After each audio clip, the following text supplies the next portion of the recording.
Okay, this is the eighth question on the packet. This one is pretty easy, but I am going to reference the fourth question because that is a pretty similar concept. So the most important part is obviously it's a frictionless surface. That means that it's a conservation of energy question. Um, and in case this is not clear as to why, you can just kind of quickly say that the when you look at this, right? Obviously, there's a spring touching the block. It'd be the force of gravity. There would be technically Fn. There would be the force of the spring, and you could assume there's force of friction, but it says it's frictionless, right?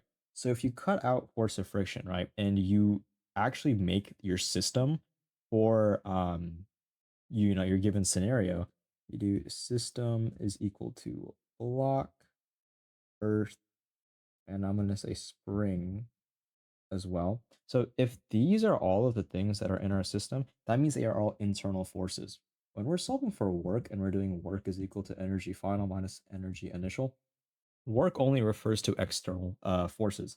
If the movement of the block, aka kinetic energy, gravity, and the spring force are all internal, they cannot contribute to the work, which means the only forces we kind of have left that could possibly impact the work is F normal and the force of friction.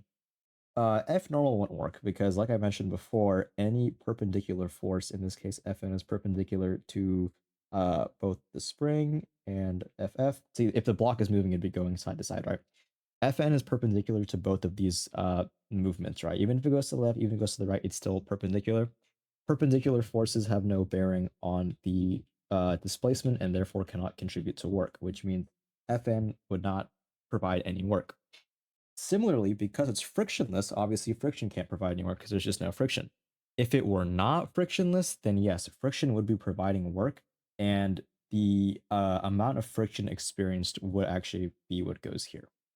More specifically, it would be friction times distance, so that'd be capital F force, and then change in displacement is equal to EF, blah, blah, blah. Right? That's what this formula is, and that's why these two are the same. I'm just kind of reestablishing that connection. Anyways, now that's out of the way, since our work is equal to 0, this could just go over to this side, so we get E initial is equal to energy final.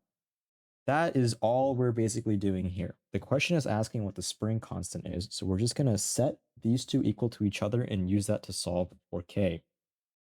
So, again, I don't want to over explain why I'm choosing these formulas, but all I'm going to just say is I'm going to choose the kinetic energy formula, and I'm going to actually set it equal, sorry, to the spring constant formula. Or sorry, I just wrote the same formula twice. Am I tweaking? Kx squared. Sorry. So these are our two formulas that we're going to be comparing. And the reason for that is when this box is going to be oscillating, it's either going to experience kinetic energy or it's going to experience spring energy, right? Either it's moving fully on its own or the spring is pushing and pulling it. The only thing of note is that in these two equations, obviously A is not present. That's because A, it says, is the amplitude, which is kind of like where the box ends up, right? So it'll end up over here, it'll end up over here. It's gonna be like negative A, it's gonna be positive A. This is like question 4, right? When the spring is kind of pushing the box back and forth, back and forth, back and forth. It's going to A and then back to negative A. So this distance, you could just call this A straight up, right? This is just the distance that the box is experiencing. If this is 0 and scroll down, uh wow. This is 5, then A would just be equal to 5, right? So hypothetically, like if A were to have a number, it would be the same thing as X in our little given formula here. So I'll just go ahead and rewrite that actually just for clarity and make that A squared. And now we're just going to solve for K.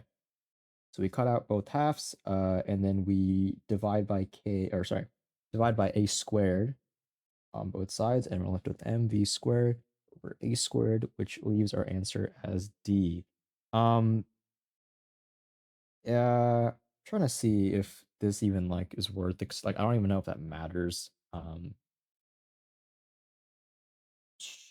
No, yeah, I don't think it matters, but yeah, V would technically be VM in this scenario, but that doesn't really impact her answer that much. So answer is D for this one.